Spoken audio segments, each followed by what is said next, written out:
Evari's end-to-end insurance solutions cover product management and distribution, as well as policy administration across all product types. The insurance solutions are built on the innovative Evari CloudStream platform, which allows for flexibility and rapid implementation. Today, they will talk about how easy it is with Evari to build and iterate any insurance product via any channel, and also add innovative capabilities to the user experience, such as real-time data processing, as well as easy integrations with legacy and modern systems. Next on stage, Evari.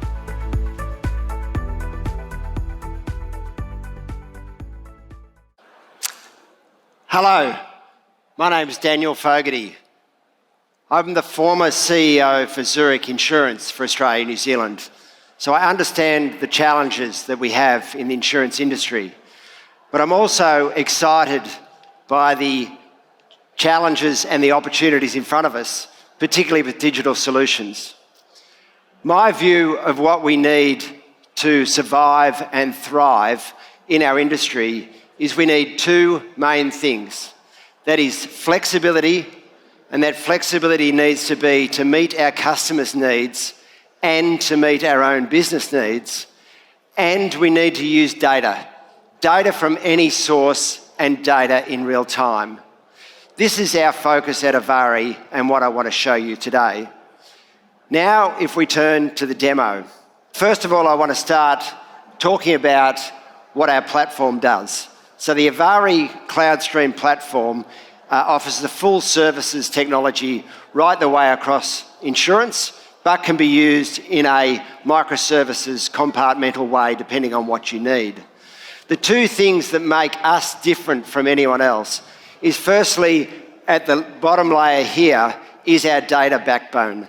Our data backbone is in real time. It uses event streaming technology, or eventing as some people call it, and that makes data available everywhere across the platform straight away so that you can use it. And I'll show you more of that in a minute. The other thing that makes us different is our configuration layer. Because as I said, you need that flexibility to be able to meet your customers' needs and your own business needs in the way that you want. So now, if I turn to our demonstration, what we're going to do is we're going to use generative AI to put a question into our general liability quote proposal form. So I've gone into our quote proposal form first. I then go into our generative AI, start up a new chat, and what I'm going to do here is create a question with three subcomponents. So you see I want a drop-down box that is going to ask about business hours. So is my business hours none? Am I 9 to 5? Or am I 24 hours? So the generative AI is then going to go and create that question in low code. So you can now see that question in low code, and you can see all the code there.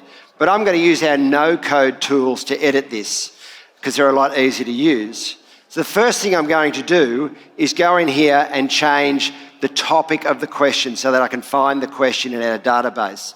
The next thing, I'm just going to check that drop down. If you notice the first one here, it says no. The second one is the 9 to 5. The third one is 24 hours. We'll come back to that in a minute. So that's how we wanted the drop-down boxes to look, and the AI has created that. We have other options here as well, but now I want to add in what the question is going to look like on the quote form. So you see there, I've added that question, and now I can see that question. I'm going to save that question under that topic, and now we have the question created. It was that simple. Now I'm going to go back into the quote form to put that question in. So I'm going to get the quote form into edit mode.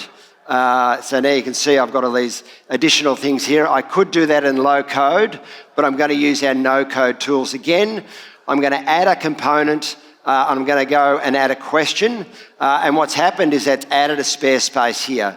So now I'm going to go and look for that question, the same name I had before, and that question is now going to be put in the quote form. You can see my question there. So now I save it. It now saves that into the quote form, and we have success. Now I want to go and look at that question in the quote form. So I'm still in edit mode. I want to go and look that that question is actually there, and you'll see that question is now there.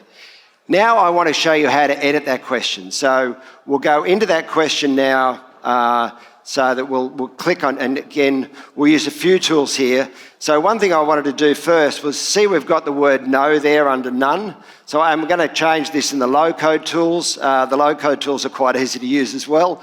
So we've changed that to none. I'm going back into the no-code tool now because I want to change the question. So, and as you know, when you're testing different things, you want to see the way customers react to questions. So I've changed the wording of the question. You can see the wording there. I'm going to call this an update so that you can see it is an update. And we've had success. Now I want to show you a really cool feature of this event native technology we have. So what you can do is you can see the history of every change. So we've clicked on here to see the history, and if I click on a different one of these, you'll see that question change because we've changed it 3 times in our example, once before I got here and 2 in here. Now that is a really important audit feature. So you can see where your underwriters are changing questions, you can approve those questions. We have different permissions depending on what is allowed there, so you have control over that. You also have this same feature when customers answer questions. So let's now take it out of edit mode. We're now in customer mode. We're going to get the customer to answer the first question in 3 different ways. So you see one's test 1, another is update 2, and another as well. So you see there 3 different questions. We're now going to go back in our edit mode. So we're back to the insurer.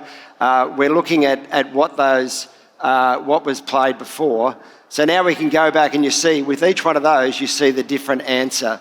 So this is a really important feature to be able to control your questions, control the way you update configuration, but also it's important to be able to see what customers are doing. I'll give you an example of that. We had one claims example where a claimant came in 20 different times and changed the answers to the questions. Clearly, they were trying to work out how our model worked for an automatic claim approval. So we were watching them do this. We thought it was quite funny. We just said to our assessor, you need to make an appointment with this client because this client we think might be fraudulent. The appointment was never made. The claim was withdrawn. So this can be useful to also see if people are trying to game your system from a quote perspective. So now I've demonstrated the Evari platform. It's really all about flexibility and being able to use data in real time. We also use our platform to help you orchestrate all your data so that you can service your customers better. We operate in Australia, the UK, and we have customers in other countries as well, and would be pleased to have more in Europe. So please come and see us. Thank you for your time.